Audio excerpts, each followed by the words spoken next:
Well, so real estate stores, we have to be very aware of safety. It's not, when I first started, it was not unusual to meet a buyer for the first time at a vacant house. Is your health thriving or is it merely surviving?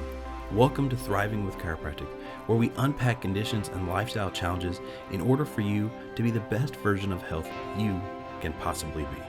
I'm your host, Dr. Mosier, and my beautiful co-host is my wife, Ellen. Join us on this journey to thrive.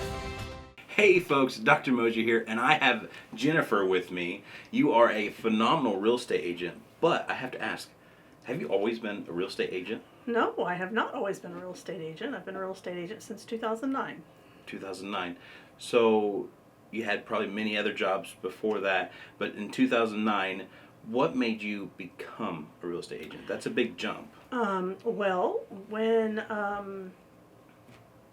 the economy took a little bit of a recession there, my job that I had was no longer paying, and so everybody has to have a place to live.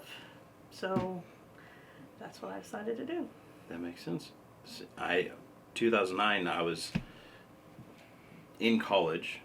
Yes, my freshman year of college, and I remember there was quite a recession. I remember the gas prices were sky high, similar to what they are now. So that's kind of a scary time to get into real estate, I'm sure.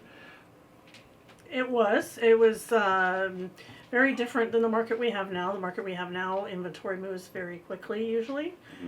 In 2009, you would get a listing and hope that somebody would come look at it. Really? For months before you could even get an offer on it. Yes. Oh my. Yes. So, lots of short sales of foreclosures and messy real estate. you said something, a short sale. What is that? A short sale is a sale where a buyer owns a home and they're upside down on it. So say that you bought a house for $200,000 and your mortgage was for $175,000, and when property values dropped, maybe the house was only worth, I'm just pulling numbers out of the air here. Oh, Like that's okay. say the house was only worth market value about $125,000. A lot of people were getting laid off from their jobs. They didn't have a way to pay their mortgage payments. A short sale is when the lender that holds the mortgage for the house at $175,000 is willing to take less than what is owed because the person that owns the house with the lender is not able to make their payments. So it sounds like it's a really quick, easy thing, and it's actually long and complicated. Okay. And we don't like those. We don't want to do that. I can still do that if somebody ends up that way, but Yeah. property values right now are holding steady and raising, so most people are not going to be in that position. Which is a good thing. Which is a very good thing. So I want to know some stories about real estate. So like maybe what's the biggest house you've ever sold? Oh my goodness, I can't talk today. Or just obstacles that you've overcome. Well, so real estate stores, we have to be very aware of safety. It's not, when I first started, it was not unusual to meet a buyer for the first time at a vacant house. And back then, we encouraged people to get pre-approved, but buyers were so few and far between that sometimes we'd meet people once before they would have that pre-approval, and that's always a little scary if you think about meeting somebody that's called you on the phone. Hey, I'd like to see this house. Try to have a conversation with them about getting pre-approved. Oh yeah, I'm fine. I just need to see this house to see. Anyway, I don't do that anymore because the way the market is, you have to have that pre-approval before you ever go look at the house. So that was always a bit of a challenge, trying to be sure that somebody knew where you were and you were going to be safe, and certain ways that you interact with people when you meet them at a place. Let me think. I've been in I've been in some really nice houses. Sometimes when we're showing houses, we show multiple houses in a day, and you think, oh, that's no big deal. But if you have like 8 or 10 showings in a day, and they all have 2 stories and a basement, like that's a lot of walking and up and down stairs, and talking with people and being sure everybody's on the same page and Yeah. things like that. You gotta, when you're selling a house, a home, you gotta be really on top of your game. And I remember when you first started with me, I think this was like 4 years ago, I think so, roughly. Yeah. About maybe four and and a half, possibly. Possibly, I think Oh so. no, maybe 3.5. But you were concerned about going up and down the stairs. Do you care to tell us about that? Yeah, I would walk with a limp, and everybody say, "Well, what's wrong? What'd you do?" And I'm like, "I didn't do anything. It's just got a hitch in my get along today." Mm-hmm. My hip was bothering me, and when I was showing houses like that, got to where it was very difficult to keep up with people and be able to go up and down stairs with them. Or if I had a big piece of property and we wanted to walk the land, it was very. I usually would just tell people, give them a aerial map, and go ahead and look, because I'm not going to be able to keep up with you. So when I first started coming here, that was my biggest complaint, was my hip hurt and I couldn't get around very well. So. Well, a couple years into care, and I know this is a difficult conversation to talk on, but we lost someone. We did, yes. A couple years ago, Eddie, Yeah. who I am very much a big fan of. We had some conversations. Me and him would talk about Dr. Martin and this office or this building, Yeah. and I only had just a few moments with Eddie, and they were good moments, but you had many, because that was your husband. Yeah, 23 years worth. Absolutely. Yeah. So, what happened? He had gotten hurt at work and torn his rotator cuff. Mm-hmm. And so he was off work, and he was having a lot of pain with his shoulder and his arm, and going to the workman's comp doctor for that. And he'd come here with you, and you'd help get that feeling better and moving around better, but he still wasn't feeling well. So Eddie had heart failure, and he lost that battle after trying to take care of that. After a few months, we had no idea he had heart failure.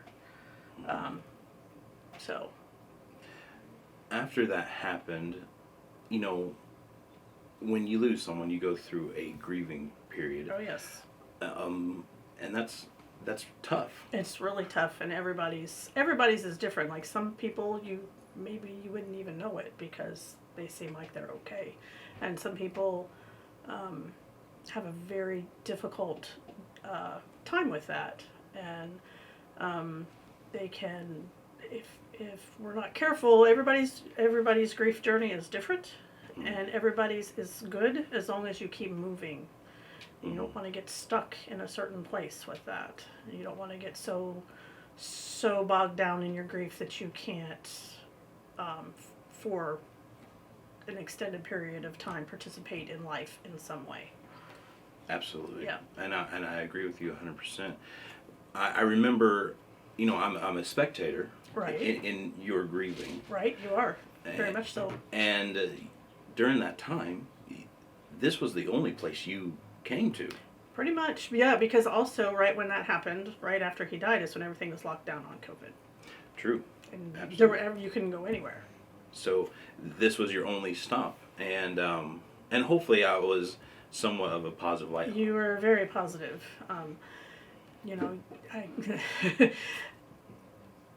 I still remember the day I came in here and I just couldn't even talk. I was still so in such a bad place, and you just hugged me and prayed for me, and that was really great. I really appreciated that. Well, That made me feel really seen and heard. well, you're very welcome. And I'm glad I did that. I'm glad you did too. I'm curious on your thoughts, having gone through a grieving process like this. And still am. Still, I mean, Yes. it's always with us. When you lose your person, that's always with you, even though you're still participating in life. Absolutely. What would you recommend to someone that has a friend that is going through the grieving? Because obviously there's no magical words that I could have said to you, to make you feel better in that moment. What should someone that's a spectator do? Well, a few suggestions would be, instead of saying, "How are you today?" Don't say that. Say, "It's so good to see you." Mm. Or, "It's good to see you." or I'm glad to see you. Don't ask the question of how are you, because especially when it's very fresh, like I wanted to blurt out some really ugly things to people. Yes. So, and it happened a few times. And the other thing I would say is, we all say, let me know what I can do, which is a good sentiment. But unless you know what to do, it seems a little hollow.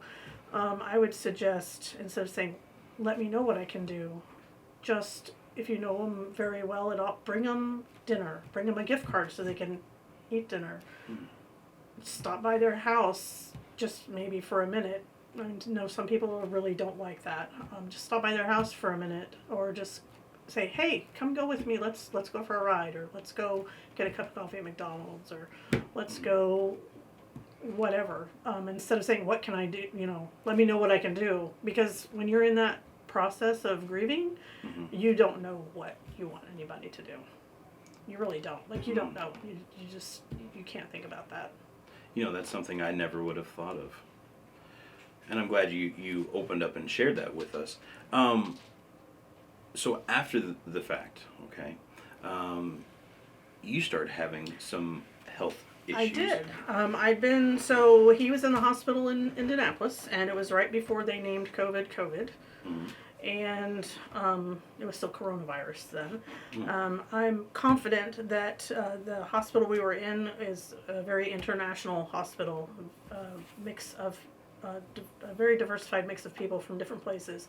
I'm quite sure, in hindsight, that I had COVID while he was in the hospital. I was very, very as sick as I've ever been in my life.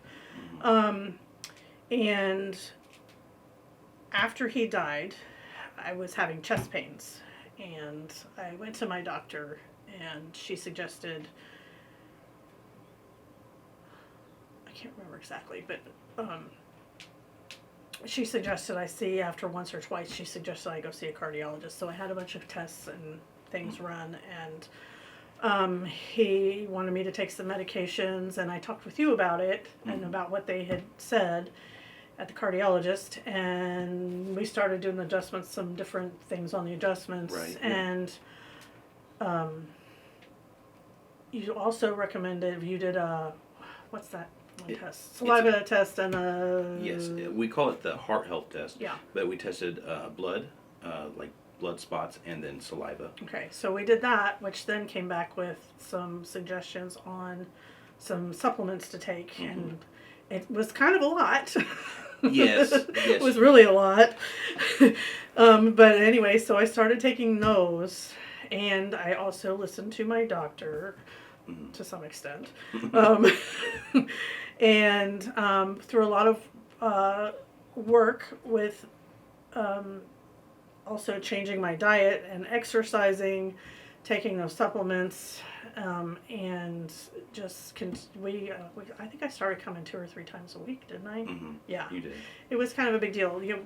There's some research, and I can't name the exact number, but right after you lose your spouse, anybody has a much higher rate of death by heart attack right after that. It's like a 6-month period that really, it's a huge deal. Yeah. You have to be careful with. So anyway, so lots of supplements, doctor's visits, some medication. I'm happy to say, as of last fall, I no longer have any medications to take. I'm still taking supplements, although not as many as I was. Yeah. And still working on the exercise and the weight. And I feel good enough, because you're keeping me straight and going, that I can exercise and walk and keep up with business. Absolutely. Because you have lost 75 pounds. I have. Which is amazing. And we were just talking before we got on here that showing houses, they could be a 3-4 story building, and I can go. You can go go up and down the steps, and I'm not the one huffing and puffing and going. And that has to feel really good. It does. It feels great. And I know you have kids. They're grown-ups. Kids are about my age. They are. I had to throw that in there. But they were Obviously, losing their dad was really hard. Eddie, so Eddie's their stepdad. Well, but still. It was still their dad, but they had also lost their dad a couple of years before as well. So they were really hit hard Yes. with this. And so you having your health means the world to them. It does. Like, they've had more than one step parent, and I'm the only one left out of, we'll say, 4 parents. So, and they've also lost some other close relatives, and I just want to stay as healthy as I can for as long as I can, so they don't have to go through that again so soon. Absolutely. You have done such an amazing job. You are like a walking testimonial. You're a walking miracle. That's probably true. Because if I hadn't done something, I probably would not still be here. Yes, unfortunately. With those lab results, yes. Yeah, they were terrible. Well, Jennifer, thank you so much for joining me on the show. And folks, thank you for joining us, and we'll see you next time on Thriving with Chiropractic. Thank you for joining. We truly hope Thriving with Chiropractic is making a positive impact on your health and wellness. Please comment and share this episode. We would love to hear from you. And as always, remember, your story matters.